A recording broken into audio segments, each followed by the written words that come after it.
Grab your coat and get your hat. Leave your worries on the doorstep. Just direct your feet on the sunny side of the street. Can't you hear a beat of bat and that happy tune? Bonjour Valentine Uytterhoven. Je suis très contente d'avoir l'occasion de t'interviewer en tant que jeune chanteuse qui fait ses premiers pas depuis quelques années maintenant dans le milieu du jazz, du chant jazz. Est-ce que tu peux te présenter en quelques mots? Donc, je suis, comme tu l'as dit, Valentine Uytterhoven. J'ai commencé la musique assez petite quand j'avais 8 ans, par le violon et par le chant choral. Et assez rapidement, j'ai pris goût au chant. J'ai fait pas mal d'années en chant classique jusqu'à il y a 4 ans, je pense. J'ai découvert le chant jazz lors d'un stage d'été. Et ça a été un peu la révélation. Et donc c'est à ce moment-là que j'ai pris la décision de pouvoir aller plus loin dans ma connaissance de la musique en m'inscrivant au conservatoire d'Anvers en chant jazz, dans ta classe. Oui. Voilà. C'est un honneur, Ouais. D'ailleurs. Pour moi, je parle pour moi. Voilà. Pour ça, c'est en tout cas le côté musical. Sinon, j'ai aussi fait des études en kinésithérapie. Donc j'ai terminé, j'ai mon diplôme et je travaille pour le moment en parallèle de mes études pour garder un peu mes connaissances. Voilà. Ça fait partie aussi de moi, je pense, même dans ma manière d'étudier aujourd'hui le jazz et au conservatoire, d'avoir un peu ce background-là aussi. Ça change un peu la manière dont j'aborde ces nouvelles études. Voilà. Et tu as déjà des groupes, des projets? Comment ça se passe? Alors, donc j'ai pas mal de projets. Donc le premier, celui qui est en tout cas le plus ancien, c'est un groupe a cappella qui s'appelle Jukebox. On est 5, 3 filles et 2 garçons. Et on a un répertoire pop-rock. On fait des covers de chansons que les gens connaissent et qu'on aime bien. Et voilà, à 5 voix, on essaye de réarranger ça. On est 2 à être maintenant au conservatoire en jazz, donc c'est vrai que de plus en plus on amène un côté jazzy à notre répertoire, mais c'était pas vraiment le cas avant, c'était plus vraiment de la pop et des chansons françaises, voilà. Et donc justement, donc avec cette fameuse, donc avec Véronique Scott, si on peut la nommer, qui donc est aussi dans le groupe Jukebox, j'ai créé l'année passée un groupe qui s'appelle Iota, où on est là maintenant donc 2 chanteuses avec un bassiste, un batteur et un claviériste. Et là maintenant, on est en train de composer des nouvelles chansons avec justement plus d'influence jazz. Cette fois, on est quand même 5 musiciens à apprécier le jazz dans ce band-là. Voilà, c'est difficile à décrire le style qu'on a pour le moment, mais voilà, on verra un peu comment ça évolue. C'est vraiment encore tout neuf, ce groupe-là. Et puis j'ai maintenant un trio quand même avec Elias et Anton, qui sont 2 étudiants de conservatoire aussi, donc un guitariste et un contrebassiste. Et avec eux, on fait des concerts dans les cafés, pour des mariages, pour des événements, tout ça. Voilà, c'est un peu le côté plus jazz traditionnel, en tout cas dans les groupes que j'ai. Voilà. Et tu as aussi un nouveau projet. Projet. Ah ouais? Ah oui, enfin tu veux dire mon personnel, Avec Charles Lose oui, et mais Jean-Louis Rassin-Fosse. je peux pas encore dire que c'est vraiment un projet. Pour le moment, c'était vraiment une chance de pouvoir enregistrer avec eux une démo en studio, donc avec Charles Lose et Jean-Louis Rassin-Fosse. On a enregistré 3 chansons. Après, je sais pas où ça mènera. Je peux pas encore vraiment parler de projet, mais voilà, c'était en tout cas une première expérience qui s'est bien passée. Donc voilà, je ne sais pas où ça mènera, on verra. Mais c'est super, en tout cas. Ouais. Puis même si ça... Pour le moment, je suis déjà très contente d'avoir fait ça, c'est vraiment génial d'avoir pu enregistrer avec eux. Voilà. Ça donne très bien, en tout cas, de ce que j'ai pu en entendre. Quand tu t'es dit que tu allais commencer le jazz, à quoi est-ce que tu t'attendais? En fait, donc j'ai commencé le jazz un peu par hasard, c'est-à-dire que donc, j'ai fait du chant classique pendant longtemps et ma prof de chant voyait bien que J'étais quand même attirée par le répertoire jazz. Et donc, elle m'a conseillé de faire donc, ce fameux jazz stage à Libramont, à la KDT. Et donc, avant d'aller au stage à Libramont, je me suis dit, ok, je vais apprendre à improviser, à chanter autre chose. En fait, pour moi, le jazz, c'était ce qui n'était pas du classique ni de la pop, quoi. Donc, j'étais un peu naïve à ce niveau-là. Et puis, je suis arrivée au stage. Et là, ça a été une grosse claque. C'est-à-dire que c'était vraiment tout un nouvel univers et pas seulement au niveau de la voix, vraiment au niveau de la musique et la manière d'aborder la musique qui s'ouvrait à moi. Et j'ai adoré en fait cette manière de voir la musique beaucoup plus libre, beaucoup plus intuitive, moins dans les partitions comme j'avais pu faire avant en classique. Et même au niveau vraiment strictement de la voix, je trouvais que c'était génial parce qu'il n'y avait plus une seule direction à atteindre comme il y avait en classique, une espèce de voix idéale à pouvoir atteindre en travaillant. Il y avait toute une multiplicité de voix en fait à explorer et la voix prenait pour moi on explorait vraiment tout le panel de ce que la voix peut offrir. Donc c'est vrai que je ne m'attendais peut-être pas à ça avant d'aller au stage parce que j'y allais vraiment naïvement et puis quand j'ai découvert ce monde du jazz, ça a été un peu fascinant et un peu effrayant en même temps parce que je me suis rendu compte d'une montagne devant laquelle j'étais et que si je voulais pouvoir faire partie de ce monde-là, il va falloir que je gravisse cette montagne et encore aujourd'hui, tous les jours, je me dis comme c'est complexe le jazz, comme c'est riche et que j'ai l'impression qu'en fait on n'a jamais fait le tour en jazz, on n'a jamais fini d'apprendre. Donc voilà. À mon avis, quelle que soit la musique. Oui, quelle que soit la musique, c'est vrai. Oui, c'est vrai, mais je sais pas, j'ai l'impression qu'il y a une... Oui, peut-être c'est la même chose dans les autres musiques. J'ai l'impression quand même que quand on a fait beaucoup de jazz, on passe par plusieurs étapes et que les personnes plus âgées comprennent plus de choses peut-être, je sais pas. Et qu'il y a besoin de cette maturité-là pour pouvoir vraiment faire briller son art, je sais pas. Peut-être, mais je pense qu'on a de toute façon jamais fini d'apprendre. Non, bien sûr. Ouais. Et qu'on n'est jamais au bout de la montagne, quoi, au sommet. Non, bien sûr. Ouais. C'est vrai. En quoi est-ce que la tradition américaine est importante pour toi ? Disons que la tradition américaine, c'est de là que vient la tradition du jazz, en tout cas le jazz traditionnel, si on le définit comme ça. Donc c'est important pour moi cette tradition américaine parce qu'en fait je pense que le jazz comme il est aujourd'hui et toutes les facettes dont on le connaît, c'est un peu de là que ça vient, donc c'est vraiment la base sur laquelle aujourd'hui on se repose. Après, voilà, ce jazz américain, justement, il se repose aussi lui-même sur des choses plus anciennes encore, le gospel, le blues, tout ça, tradition africaine. Donc, pour moi, c'est important parce que ça fait partie de notre passé, ça fait partie des influences que j'ai aujourd'hui. Et que sans cette influence-là, on n'en serait pas arrivé aujourd'hui à la musique qu'on fait, quoi. Donc, pour moi, c'est vraiment une base. Et plus qu'une base, c'est même aussi un exemple qui est toujours d'actualité, c'est-à-dire qu'il y a des choses tellement magnifiques qui ont été faites que c'est un exemple de voir comment est-ce que je peux moi aujourd'hui l'appliquer dans la musique que je fais et comprendre un peu comment ils ont réussi à faire tout ça,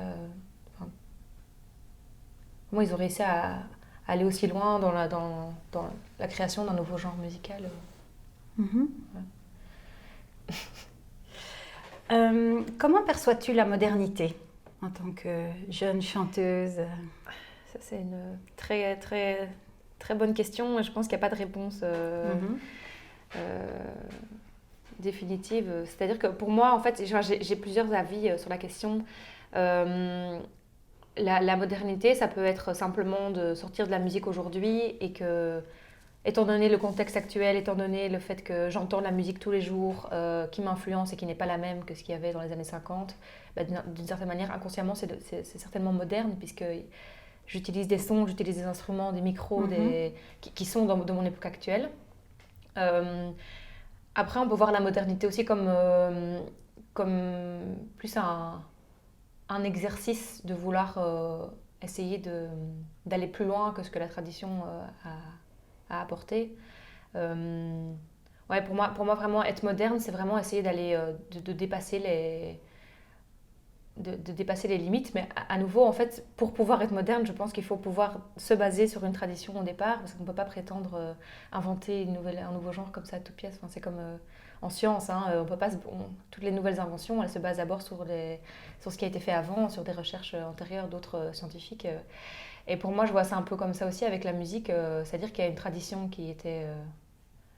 qui est là et qui nous influence. Et être moderne aujourd'hui, c'est pouvoir comprendre cette tradition, pouvoir jouer avec les codes de cette tradition, les comprendre, y voir les limites et peut-être après vouloir un peu aller au-delà de ces limites, transcender et faire quelque chose qui soit qui a un vent d'air frais un peu actuel.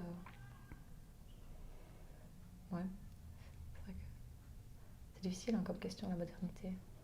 Et c'est important ou c'est difficile d'être moderne aujourd'hui, ou est-ce que c'est naturel pour toi À nouveau, hein, ça peut être naturel dans le sens où peut-être qu'on est inévitablement moderne parce qu'on est dans l'époque dans laquelle on est et qu'on est influencé tous les jours par ce qu'on entend. Donc, et en même temps, peut-être que c'est quand même difficile parce qu'aujourd'hui, en fait, on est dans un monde qui vit à du 100 à l'heure, il y a du contenu tout le temps. Si on regarde même le nombre de vidéos qui est posté chaque minute sur YouTube, avec Internet, on a accès directement à un temps T à tout le contenu musical qui sort dans le monde entier. Donc en fait, est-ce que ce qui sort aujourd'hui n'est pas déjà un peu obsolète de ce qu'il y a aujourd'hui, enfin, pour demain? Et en fait, je pense que dans le jazz, on a la chance d'être peut-être un peu moins... On prend un peu plus le temps peut-être. On n'a pas, comme dans la pop, des tubes de l'été qui font 2 mois et puis les gens en ont marre et c'est obsolète, quoi. J'ai l'impression que... Est-ce que c'est parce qu'on respecte peut-être plus les traditions et qu'il y a un... c'est toujours un truc moderne il y a 10 ans, elle est peut-être toujours aujourd'hui, quoi. Je sais pas. Justement, en fonction de ce que tu viens de dire, est-ce que pour toi la tradition, ça peut être aussi moderne? Est-ce qu'on peut trouver une modernité dans le traditionnel?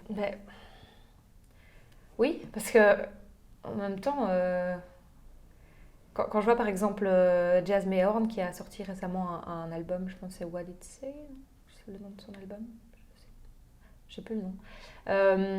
Ce qu'elle fait, clairement, pour moi, ça rentre dans la catégorie jazz traditionnel. Mm-hmm. On sent vraiment les influences de grandes chanteuses comme Betty Carter ou Sarah Vaughan dans ce qu'elle chante. Et en même temps, j'ai pas l'impression d'écouter un album qui a 40 ans, quoi. Pour moi, c'est frais, il y a quelque chose de nouveau dans la manière d'interpréter peut-être, dans le son qui ressort de l'album. Pour moi, c'est toujours frais, quoi. Alors que c'est complètement... c'est traditionnel, quoi. Je veux dire, ça respecte vraiment les codes et les structures de morceaux qui étaient déjà joués il y a quand même longtemps, des harmonies, du scat qui ressemble quand même fort à ce qu'on a déjà pu entendre, mais pour moi, ça reste quelque chose de moderne. C'est une nouvelle interprétation. C'est une femme qui vit aujourd'hui et qui a quelque chose à dire sur base de ce qu'elle a pu entendre il y a... Mm-hmm. Enfin, ouais. Mais effectivement, je pense que c'est quand même... ça peut paraître difficile d'être moderne si on y pense, en fait. Si on se dit, tiens, je veux être moderne, je veux faire un nouveau son, je veux faire quelque chose que les gens n'ont jamais entendu, pour moi, c'est compliqué parce qu'alors on commence à prêter plus attention au contour de la musique plutôt à ce que c'est vraiment. Donc, ouais, je pense que c'est bien d'être moderne sans le vouloir, quoi. Ouais. C'est qui les chanteuses ou les chanteurs que tu écoutes le plus? Cyril Aimé, Sofia Ribeiro, Ella Fitzgerald, inévitablement. Enfin, inévitablement, si, bien sûr. Là, c'est quand même quelqu'un hyper important pour moi. Dans les chanteuses, laisse-moi réfléchir. Hein. Ouais, Jazz Mayhorn, je l'écoute quand même beaucoup pour le moment aussi. J'aime beaucoup ce qu'elle fait. Donc c'est vrai qu'il y a un peu de... Il y a des chanteuses il y a longtemps, il y a des chanteuses d'aujourd'hui. Mais bon, je vous dirais que c'est quand même Cyril Aimé qui a la Palme d'Or parce que c'est elle que j'écoute le plus. Je pense que tous ses albums, je les connais par cœur. Et elle, effectivement, hein, c'est incroyable ce qu'elle a réussi à faire. C'est-à-dire qu'elle applique les codes traditionnels, elle improvise sur des standards et c'est frais, quoi. C'est génial, c'est trop bien. Et en même temps, ça respecte la tradition. Donc là, moi, je sais pas si je suis traditionnaliste, mais j'aime bien d'abord respecter les traditions et pouvoir se baser sur quelque chose qui fonctionne, qui marche, des codes qui sont... Pas pour rien, quoi, que la musique qui a été faite il y a longtemps est toujours écoutée aujourd'hui. C'est parce que c'est super, quoi. Ils utilisent des ingrédients qui font que c'est la musique qui plaît. Donc pourquoi vouloir à tout prix s'en défaire Moi, j'aime bien les choses belles aussi, et je trouve qu'il y avait aussi un goût pour l'esthétique musicale aussi dans la tradition. Peut-être que maintenant, ça se perd un peu à force de vouloir chercher justement à être le plus complexe possible, repousser le plus les limites de l'harmonie, du rythme. Parfois, ça devient presque de l'expérimentation. Il y en a qui d'ailleurs se disent musiciens expérimentaux. Moi, j'avoue que c'est un truc qui me parle moins. Est-ce que c'est parce que justement, je suis encore assez naïve dans le monde du jazz? Sans doute. On dit pas naïve, on dit novice. Novice. Moi, je suis naïve aussi, ça se marche. Mais encore, oui, pardon. J'ai les oreilles naïves. Je suis novice dans le monde du jazz, donc j'ai pas encore. Je dois peut-être encore faire un peu de chemin avant de pouvoir justement repousser ces limites-là. J'ai peut-être d'abord encore besoin de connaître tous ces codes, de les comprendre bien, pour après peut-être m'amuser à chercher plus loin, quoi. Mais en tout cas, je me sens pas encore prête à aller chercher plus loin, et j'ai encore vraiment cette attache aux belles mélodies, aux suites d'accords harmoniques qui soient pas non plus trop épicées, on va dire. Mm-hmm.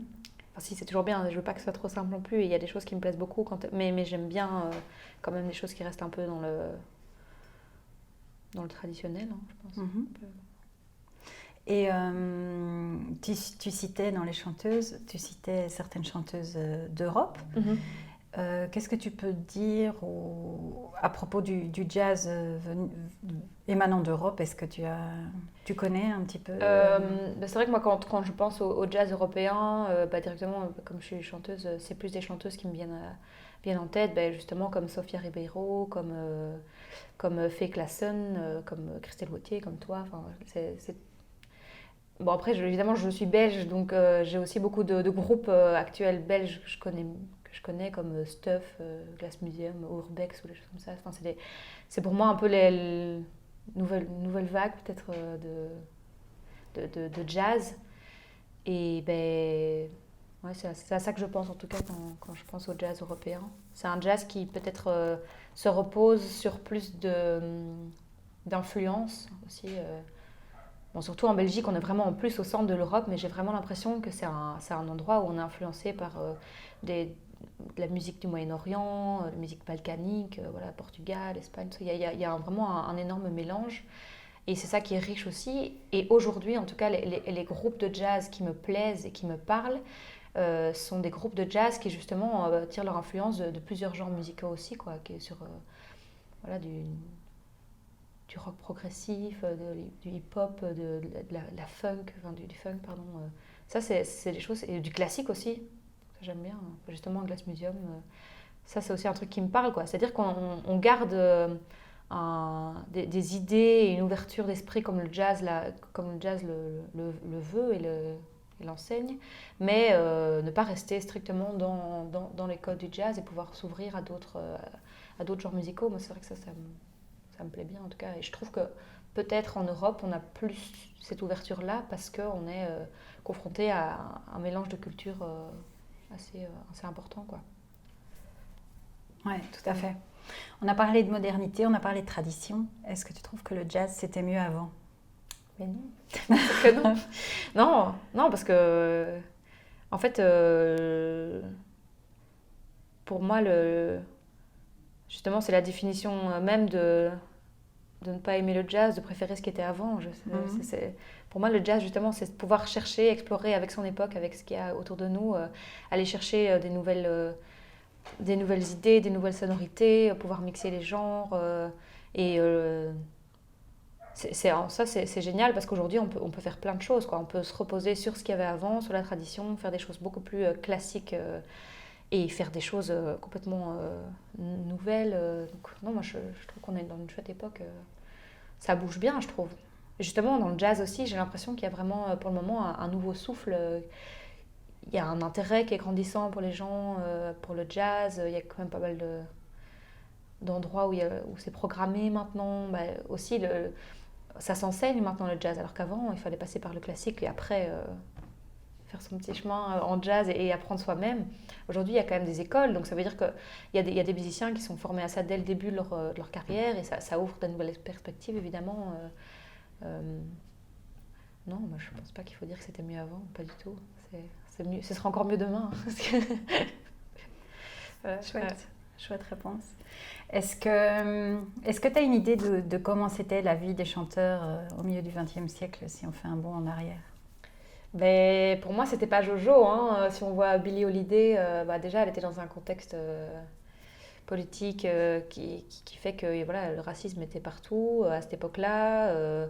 C'était une femme, une noire, donc elle a vraiment dû, je pense, elle en a souffert énormément, je pense, de cette situation. Ça devait être vraiment très très compliqué à gérer.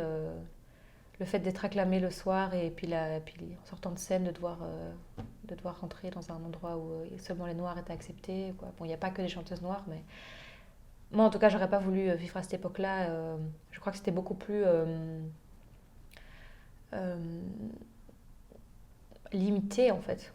Parce que, elle était une femme, et même les femmes blanches à cette époque-là, elles n'avaient rien à dire. C'était toujours, elles devaient dépendre d'un homme. Ça, moi, je n'aurais pas pu imaginer ça, évidemment. Et la couleur de peau était vraiment un frein pour plein de choses. Donc, pour moi, en tout cas, peut-être que c'était une force et que ça se ressentait dans leur musique, parce que du coup, le fait d'être frustrée, limitée au quotidien, sans doute que ça devait créer une colère qui faisait qu'elles avaient encore plus de choses à dire et que le jazz devenait encore un endroit où c'était peut-être même encore plus une nécessité de pouvoir être libre et pouvoir s'amuser, chercher d'autres. Donc ouais. Mais en tout cas, je suis contente d'être une chanteuse aujourd'hui parce que aussi on dépend beaucoup moins des maisons de disques. On peut faire sa musique soi-même, on peut l'enregistrer soi-même et si ça fonctionne, c'est pas parce que quelqu'un de la radio ou un producteur a décidé que c'était bien. Ça peut être un engouement autour de notre musique sans passer par toutes ces entreprises-là. Et ça, je trouve ça c'est génial. Ça ouvre vraiment plein de portes, quoi.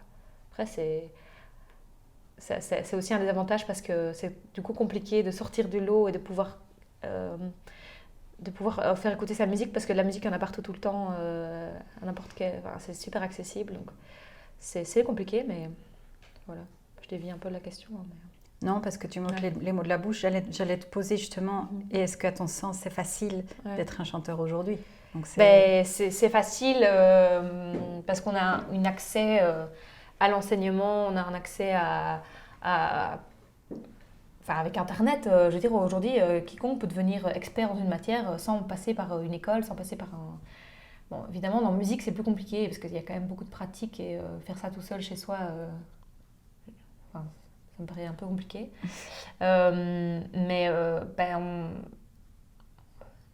C'est une facilité et en même temps, on se retrouve un peu noyé dans cette masse d'informations et comment on fait pour après faire sa musique et justement pour pouvoir jouer sa musique et toucher les gens, je pense qu'il faut encore peut-être redoubler encore plus d'efforts pour pouvoir être entendu. Et il faut aussi, parce qu'en plus, peut-être que je me trompe peut-être, mais j'ai l'impression aussi que les gens ont une capacité de concentration qui est de moins en moins élevée. Avant, on prenait peut-être plus le temps pour écouter les choses, on prenait un album, on l'écoutait en entier. Ici, si ça ne plaît pas, après 30 secondes, hop, on back, il y a d'autres choses, quoi. Donc ouais, c'est une autre époque.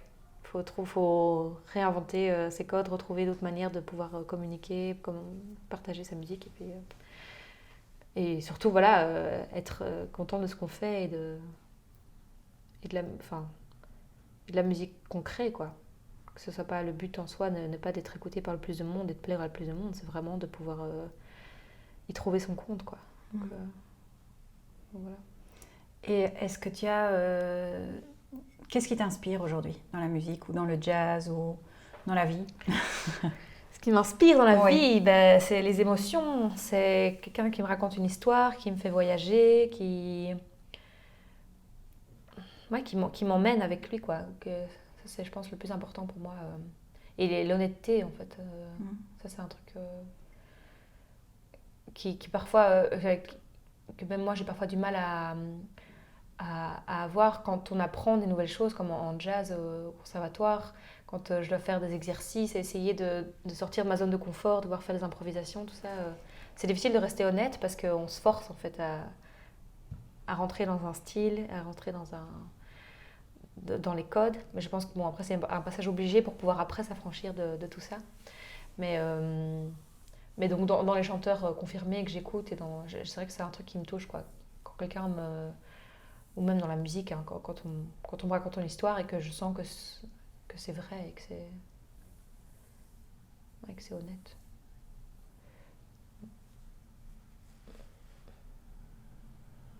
Sinon, à part ça, pour le moment, je suis assez inspirée par la musique orientale, mais c'est parce que je sais pas pourquoi. Peut-être parce qu'il y a un côté brut que j'aime beaucoup. Et un côté chercher les sons, ça me plaît beaucoup, chercher les sonorités, des ambiances,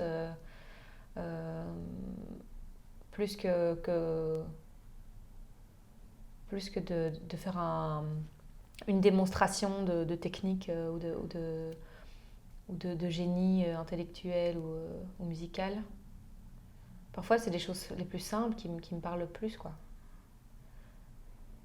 Mais bon, évidemment, c'est encore mieux quand ils sont exécutés par des gens qui savent faire les deux. Je pense à Dave Holland, par exemple, que j'ai déjà vu 2 fois en concert.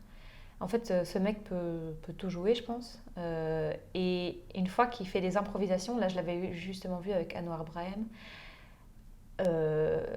c'est des trucs super simples qu'il fait. Bon, je ne sais pas si techniquement c'est simple, mais en tout cas, au niveau de la sonorité et des notes utilisées, du rythme utilisé, c'est quelque chose de très pur, de très simple. Ça me parle, quoi. C'est vraiment un truc... c'est l'essentiel, quoi. Ça, peut-être qu'il faut passer par toute